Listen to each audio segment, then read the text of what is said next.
ఏలూరు కొత్తపేటలో కొలువయ్యున్న శ్రీ నూకాలమ్మవారి 46వ జాతర మహోత్సవములు మరియు కొత్త అమావాస్య సందర్భంగా మార్చి 9వ తేదీ సోమవారం నుండి మార్చి 18వ తేదీ బుధవారం వరకు 9 రోజులు అమ్మవారికి నిత్య ధూప దీప నైవేద్యాలు, భజనలు, ఘటములు, నగర సంచారం మొదలైన కార్యక్రమములు జరుగును.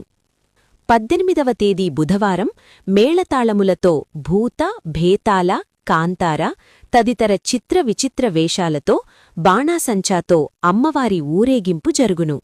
రాత్రి 10 గంటలకు అగ్నిగుండ ప్రవేశం జరుగును. మార్చి 29వ తేదీ ఆదివారం అన్న సమారాధన కార్యక్రమం జరుగును.